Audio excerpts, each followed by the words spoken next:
a nós nesta noite, em nome de Jesus. Amém. Os irmãos fiquem em pé, que ele vai ler a leitura e depois os irmãos se sentam. Amém? Amém. Graça e paz e misericórdia da parte de Deus, o nosso Pai, do nosso único e eterno Senhor e Salvador Jesus Cristo. Também é um motivo de grande alegria estar aqui, juntamente conhecendo uma fração do corpo de Cristo. Eu há muito tempo fui batista, durante muito tempo. A minha fé cristã se iniciou nos seios eclesiais batistas, lá no Curado 1, na 4ª Igreja Batista do Centenário no Curado 1. Aprove a Deus, está morando agora em Jaguarana e eu estou comungando na Adebras, né, conhecida como Assembleia de Deus Madureira. Mas a Bíblia diz em Colossenses 3,11 que não há judeu, grego, circunciso ou incircunciso, cita ou bárbaro, escravo ou livre, Jesus Cristo é tudo em todos. Diante de Deus não existe placa denominacional, não se é batista, presbiteriano, carismático, pentecostal, renovado. Diante de Deus existem aqueles que foram salvos pelo sangue do Cordeiro. E sem mais delongas, irmãos, abram as vossas Bíblias, por favor, em Lucas, capítulo de número 18, a partir do verso 35. Quero agradecer pela vida do nosso querido evangelista, a quem tive o prazer de conhecer lá na Adebras, em um círculo de oração, né? Todos conhecem. Quero agradecer também ao pastor Robson, não é isso? E toda a dirigente também que estava aqui, né? Pela honra de estar aqui tecendo a homilia. Eu prometo a vocês que faltando 15 eu devolvo o microfone, tá certo? 15 para meia-noite.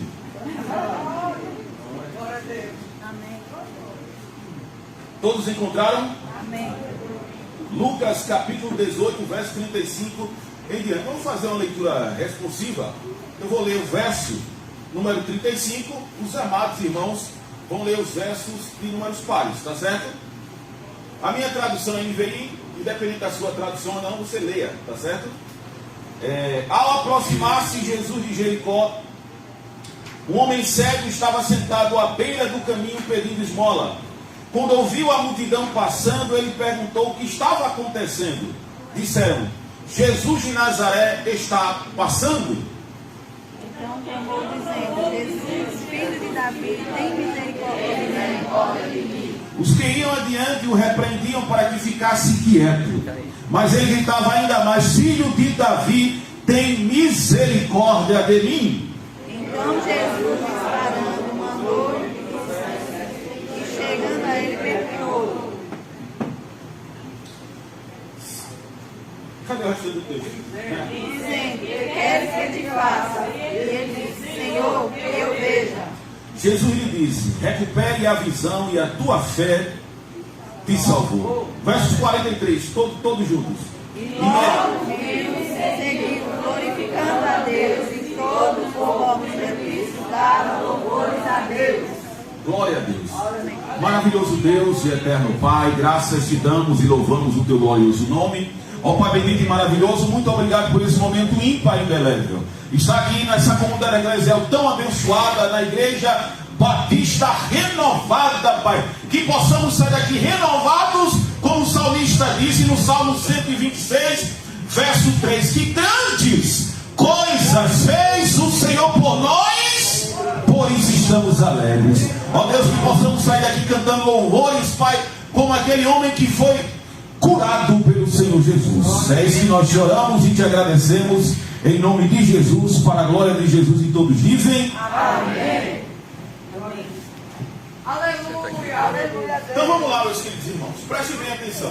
Essa narrativa dessa cura desse cego, você pode ver, está nos evangelhos sinóticos. O que é isso? Tem uma coisa chamada na música aqui, quando está na mesma sintonia, não é isso? Sim em grego quer dizer junto. Tonia vira para tom. Está no mesmo tom, não está desafinado. Sinóticos em grego quer dizer sim, quer dizer junto. Óculos quer dizer a mesma visão. Então, Mateus, Marcos e Lucas, eles escrevem muitas coisas parecidas. Por isso que são chamados de evangelhos sinóticos. E uma dessas coisas que cada um escreve é a história da cura do cego em Jericó. Embora aqui Mateus, ele relata, mostrando que foram dois. A perspectiva de Lucas e também de Marcos é falar do cego, que Lucas não relata o seu nome. Mas o evangelho de Marcos relata o seu nome, que não é o seu nome. O nome é Bartimeu. Bar, em aramaico, quer dizer filho. Timeu é o nome do seu pai. Então ele é filho de Timeu, quer dizer, era um homem que vivia à margem da sociedade. A prova é disso que ele fica à beira do caminho na localidade chamada de Jericó. Existem duas Jericós em Jerusalém, na época de Jesus. A Jericó antiga e a Jericó nova. A Jericó antiga é a que Josué amaldiçoou. E essa Jericó nova, ela recebe uma nova estruturação para receber os políticos de Roma. Por quê? Porque ela é antes-cidade para chegar em Jerusalém, que é a principal cidade de Israel. São 25 quilômetros daquele lugar para chegar lá. E em Jericó, esse lugar, ficava uma alfenderia e várias ambiências de luxos para aglobar as pessoas. Nada mais propício para uma pessoa que pede esmola ficar no lugar onde passa rico. E diz a Bíblia que este homem que estava sentado à beira do caminho, quem vai dizer isso é Lucas, ele escuta uma multidão passando. Só que era bem comum a uma multidão passar por aquele lugar. Por quê? Por exemplo, Tibério já tinha passado por lá. Tibério é o imperador na época de Jesus. Quíquero, em outro tempo, outrora, também passou por lá para conhecer Jerusalém. Porque Herodes reformou o templo de Jerusalém, transformando na maior arquitetura da época. E todo mundo queria encontrar o templo de Jerusalém. E era comum os famosos, né, da época, influencers, passar por lá e passar uma grande multidão. Só que aquele homem, ele percebe que existe uma multidão diferente. E ele faz uma pergunta: quem é que está passando? Só que a resposta, meus queridos irmãos, é uma resposta sarcástica e comum. Quem passa é Jesus de Nazaré. Deixa eu dizer para você, Jesus é um nome comum, tanto no primeiro quanto na época dos profetas veterotestamentários. O nome Josué é o nome Jesus em pau hebraico. Existem vários Jesus na época, porque Jesus no original quer dizer só o Senhor salva. Era comum um judeu colocar o nome do seu filho nessa perspectiva, esperando a redenção de Israel e louvando a Deus. Ainda tem mais, Jesus de Nazaré. Nazaré era um lugar de segundo escalão em Israel. Você sabia disso? O arqueólogo chamado Elter Ashman, arqueólogo israelita, ele diz o seguinte: até o terceiro século depois de Jesus, Nazaré nunca foi citada. Nazaré só tinha de 1.600 a 1.200 habitantes na época de Jesus. Era um lugar pobre, era um lugar miserável, porque na igreja existem duas classes de pessoas que andam com Jesus: aqueles que enxergam Jesus em segunda classe e aqueles que enxergam Jesus como rei. Porque o cego disse totalmente diferente da multidão. Porque quando nós não enxergamos Jesus como ele é, nós rebaixamos Jesus. Tem gente que enxerga Jesus como se fosse um banco. É verdade, Jesus. Tem gente que enxerga Jesus como se fosse uma pessoa comum. Tem gente que enxerga Jesus como se fosse uma mulher da sorte, como na multidão. Mais de 20 mil pessoas trilhando com Jesus e não enxergaram Jesus como ele era. Eu pergunto a vocês: quem era cego? Porque existem dois tipos de cegueira: a cegueira espiritual e a cegueira natural. O pessoal que andava com Jesus estava cego espiritualmente. É como o doutor Mark Lloyd Jones Jr. diz o seguinte: a pior cegueira não é a física, a pior cegueira é não enxergar Jesus como ele é. 2 Coríntios verso 4 diz, capítulo 4, diz o seguinte: que o Deus desse século cegou o entendimento dos homens para que não resplandecessem a luz do Evangelho da graça de Cristo. Uma igreja portentosa da Ásia foi repreendida, mesmo vendendo o maior colírio da época, a igreja da Odisseia. Tenho, porém, contra ti que vocês são cegos, miseráveis, desgraçados e nus. O cego, vocês estão vendo só no horizonte imediato. Eu estou vendo é o Redentor. Ele é o filho de Davi, o prometido. Aqui já andou Herodes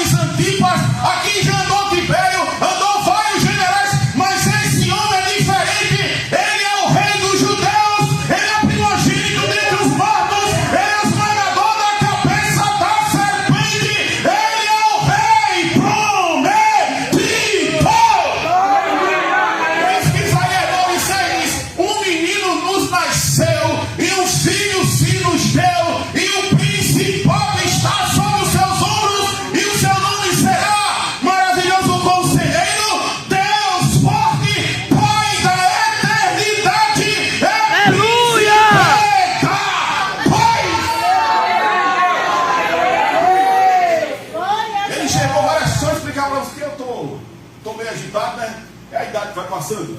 Mas vejam, os 3 evangelistas, eles querem tratar, quer dizer, os 4 evangelistas, eles querem tratar Jesus de uma perspectiva diferente. Você sabia disso?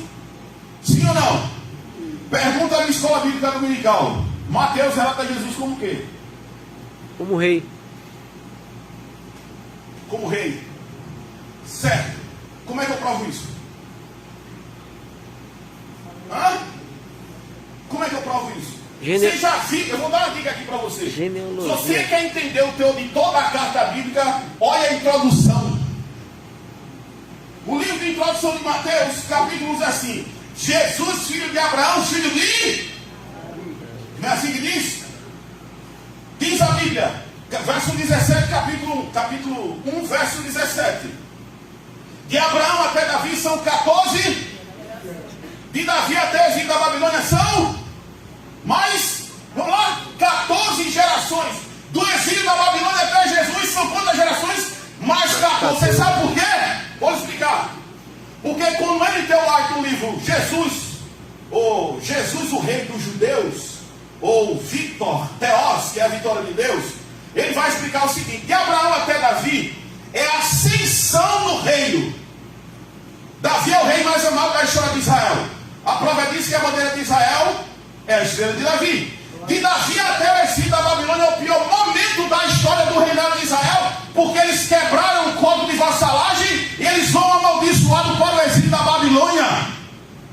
Albert Einstein, professor da Universidade de Oxford, na Inglaterra, no século XIX, dizia o seguinte: que o pior momento mais vergonhoso da história de Israel foi quando eles foram expulsos da terra. Do exílio da Babilônia até Jesus é a restauração do reino de Israel. Agora você sabe por que 14 gerações? Eu vou explicar. O nome Davi em hebraico é feito por 3 letras: Dalet, Vav e Dalet. Dalet é 4, Vav é 6. 6 mais 4 dá quanto? 6 mais 4 dá quanto? E mais 4? Por isso que são 14 gerações. O cego enxergou o que o doutor de teologia não enxergava. O cego enxergou o que muita gente não enxergou. E Deus trouxe você aqui essa noite para lhe dizer para você: você não serve ao homem comum, você serve ao Rei dos Reis e Senhor dos Senhores. E o cego, veja só, o cego Bartimeu tem uma humildade muito grande, meus irmãos. Ele tem uma capa que, segundo alguns historiadores, como Simon Castan, porque era dado uma capa às pessoas para esmolar.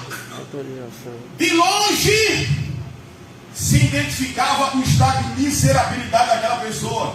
Aquela pessoa estava em 3 instâncias feridas. Na saúde estava cego. Qual o emprego que ele tinha para ele? Além disso, destoava uma teologia diabólica que qualquer pessoa que ficasse doente ou que nascesse era porque era amaldiçoada.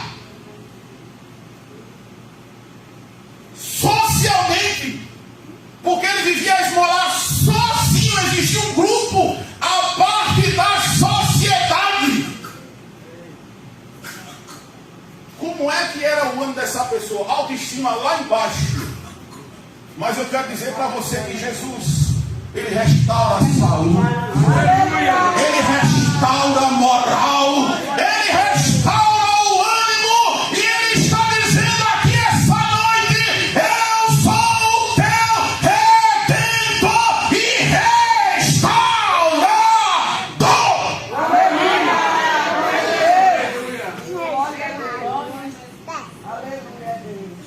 E eu acho lindo, porque ele clama uma coisa que nós deveríamos clamar. Sabe o que é? É a misericórdia de Deus. Misericórdia original é recente, que é estar condoído com a dor do outro.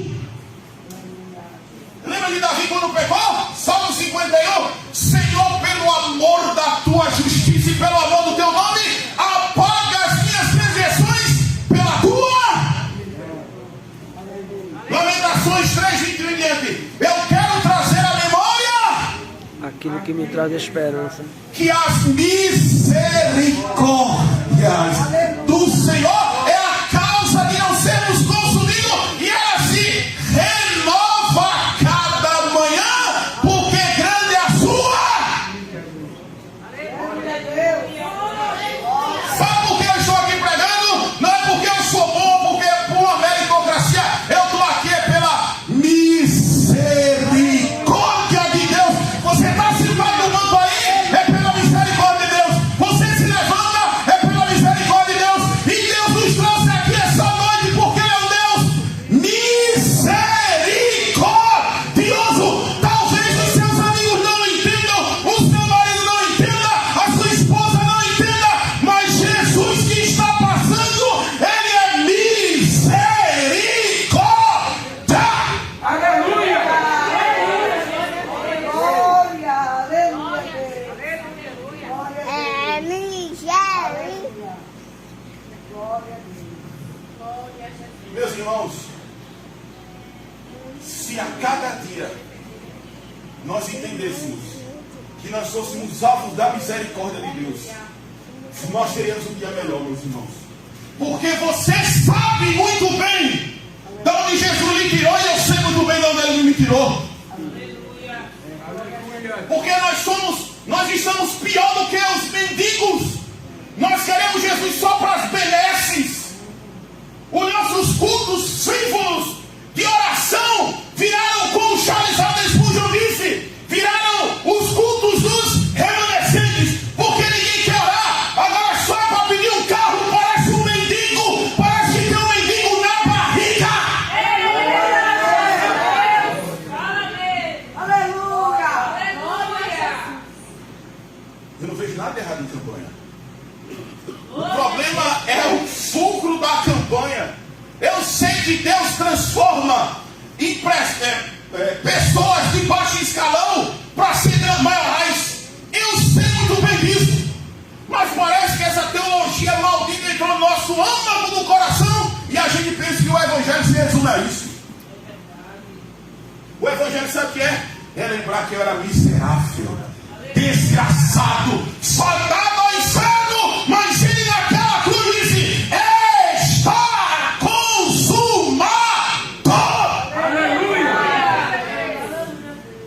Por isso que para mim, 2 Coríntios capítulo 1, verso 3, o Pai das misericórdias, o Deus de toda a consolação, é Ele que nos consola em toda a nossa tribulação, para podermos consolar aqueles que estiverem na mesma angústia, com a mesma consolação que nós somos consolados por Deus. Eu pergunto a você, como você está enxergando Jesus hoje? Aleluia! Você já agradeceu hoje? Aleluia! Que está aqui essa noite? Quantas pessoas estão nos hospitais em metástase e dariam tudo para estar aqui onde você está hoje? Fala na Coreia do Norte e vê a igreja como é. A igreja subterrânea. Pessoas estão presas, detidas em trabalhos forçados. Mas sabe por que eles nunca negam? Porque eles sabem que mesmo na dor eles são fruto da misericórdia. E diz a Bíblia aqui que quando o cego clamou, Satanás se andou no meio da multidão. Você sabe por que acontece isso? Porque quando o cego começou a clamar, os próprios discípulos de Jesus repreenderam um cego e pobre. Meus irmãos, vou fazer uma pergunta aqui de escola bíblica dominical. Quem foi que matou Abel, meus irmãos? Quem era o que dele? Irmão, não é isso? Quem foi que vendeu José como escravo para o Egito? Quem foi que duvidou do chamado ministerial de Moisés? Quem foi, meus irmãos? João 11, ele veio para os seus e os seus não os. Quem foi que mandou crucificar Jesus? Foram quem, meus irmãos? Os próprios judeus, meus irmãos. Quem não confiou no ministério do apóstolo Paulo, hein? Deus se revelou a Ananias e disse assim: Ananias, vai à rua direita, que tem um homem chamado Saulo, você vai lá orar por ele. Sabe o que ele disse? Eu vou não. Ainda veja, anulou a presciência e onipresença de Deus. Senhor, tu não está sabendo não, é? Que esse homem está fazendo vários males aí. Deus disse para ele: você vai sim, porque eu não vejo como o homem vê. Você está vendo ele assassino, serial killer. Eu estou vendo ele como vaso escolhido. Tentaram calar a boca do cego. Ninguém vai acabar com a minha adoração, vou gritar mais: Jesus, filho de Davi, tem misericórdia.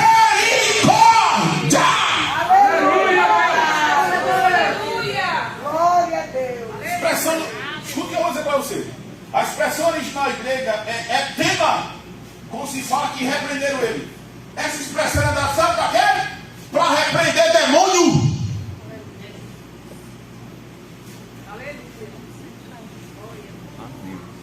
Glória a Deus. Aleluia a Deus. Glória a Deus. Aqui não, se tem lá quando eu morei no Curado do Mundo. O único lugar que mata os soldados feridos, às vezes, né, meu pastor? Às vezes o pessoal é a síndrome da dama de copas. Não tem a dama de copas no filme? Dá sentença sem julgamento. Porque o cara, o mendigo, estava sujo, maltrapilho, fedorento, clamando o pessoal: sai daí. Sai daí. Tentaram expulsar o cego. Mas eu quero dizer para você, para Jesus não existe branco, Pedro, pobre, rico, com dinheiro, sem dinheiro. Ele trata todo mundo igual. Glória a Deus. Só é dobrar o seu joelhinho aí, clamar com a boca no pó. Se você for agora no Palácio das Princesas visitar a senhora doutora excelentíssima Raquel, você vai ficar com a porta trancada na sua cara. Chega na Praça dos Três Poderes, vai falar com o ministro do Supremo Tribunal Federal. Agora dobra o teu joelho. Você vai entrar no Sala do Trono. Você vai ter audiência com o rei. E Deus está dizendo: não desista de orar, porque Jesus vai te chamar. Aleluia. Glória a Deus. Glória a Deus. E diz a Bíblia: Aleluia. os que iam dele repreendiam para que ficasse quieto, mas ele gritava mais ainda: tem misericórdia de mim. Jesus parou a multidão. Para. Mandou chamar ele. Chama as mesmas pessoas que tentaram acabar com o clamor do cego. Foram as mesmas pessoas que levaram até Jesus. Sabe o que Deus está dizendo para nós? Que aquilo que está te impedindo para chegar a Jesus é aquilo que vai te empurrar. Talvez você está com seus filhos nas drogas, triste, cabisbaixo, está orando, parece que está sendo pedido por todo mundo. Ninguém acredita, mas é isso que está te empurrando para a audiência com Jesus. Talvez isso aí é para matar você, não, meu irmão. Pelo contrário, é para te empurrar. Disse Nicolau Maquiavel que para acertar no alvo, um flecheiro tem que mirar mais para cima.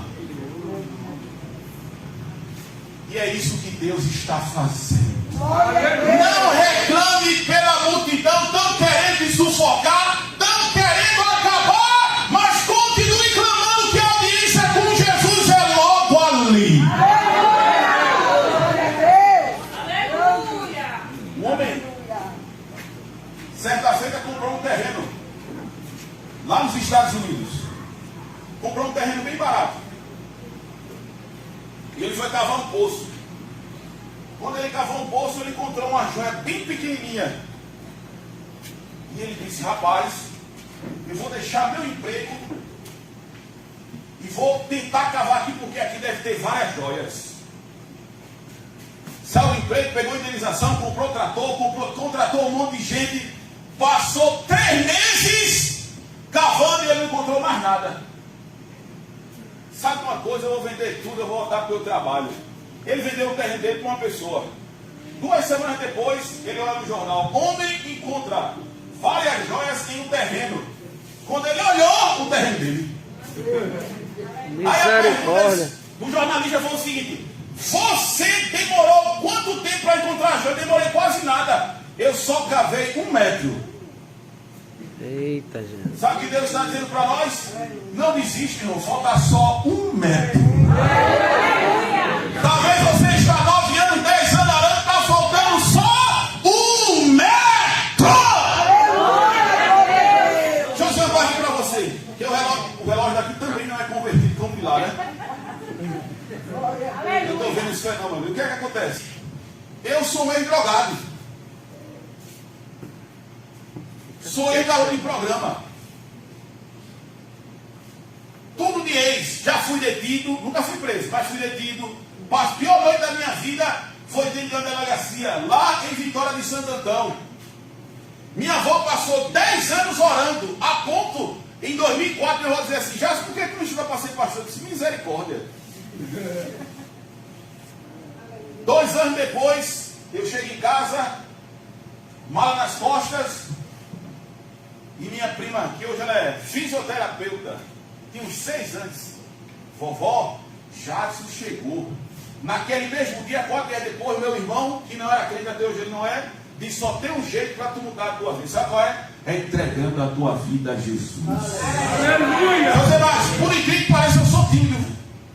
Não parece, mas eu sou tímido. Mas sabe por quê Deus está fazendo isso comigo? Aqui hoje pregando para vocês. É porque Deus, Ele sempre faz aquilo muito mais daquilo que pedimos e também pensamos. E Deus está dizendo: não cale a sua boca, continue a confiar, continue a clamar, porque a audiência é logo ali. Jesus mandou chamar o cego. Quando o cego chega perto dele, aí Jesus pergunta: o que queres que eu te faça? Se fosse por nós, hein? Eu quero um perfil com 10 milhões de pessoas de seguidor lá no Instagram. Eu quero ser sócio de Elon Musk lá nos Estados Unidos. Eu quero ter uma Lamborghini. O cego chegou melhor do que todo mundo. Aleluia. O cego disse: para quem tem Jesus, tudo é suficiente. Eu só quero voltar a ver. Eu só quero voltar a enxergar. Eu só quero ver esse homem que passou um monte de gente aqui, só me deu dinheiro, mas esse homem, ele cura cego e leva para a eternidade.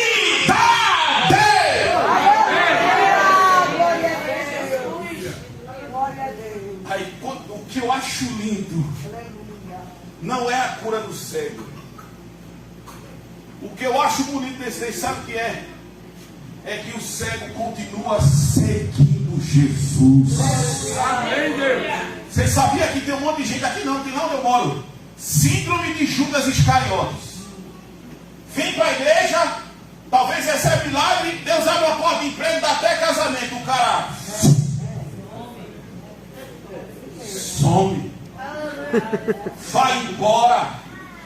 Mas quem enxerga Jesus como rei não larga ele por nada. Pode ter multidão, pode ter Satanás, pode ser os seus assédios, ele não deixa de caminhar com Jesus de Nazaré. E diz a Bíblia, tem mais, ele segue a Jesus, não é de qualquer forma não. Ele segue a Jesus, sabe como? Com alegria. Deixa eu perguntar a você: você se alegra em Jesus, meus irmãos? Tem certeza disso? Você já viu a história de Fanny Crosby? Quem conhece aqui? Quem está os músicos da igreja? Levanta a mão para denunciar. Sabe quem é Sara Farias, né? Nada contra. Sabe quem é? Marcos Antônio, nada contra, mas já vou falar da história de Fanny Crosby? Não? Vai saber agora. Fanny Crosby, com 1 ano e 6 meses, estava com problema nos olhos, chamaram um médico no século XIX para ver o que é que se fazia. Nela colocou mostarda nos olhos dela. Sabe o que aconteceu? Ela ficou cega. Essa mulher vai morrer com 95 anos de idade. Você sabe quantos anos essa mulher fez cega? Dá um chute aí. 1000? Pouco demais.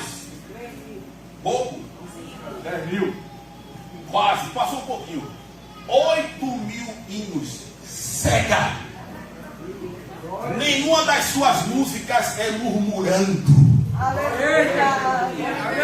A sua música é dizendo: a Deus demos glória, porquanto dos céus seu Filho bendito por nós todos deu a graça real ao mais vil pecador. Comprou-nos Jesus, pois o preço pagou. Você sabe o que é isso?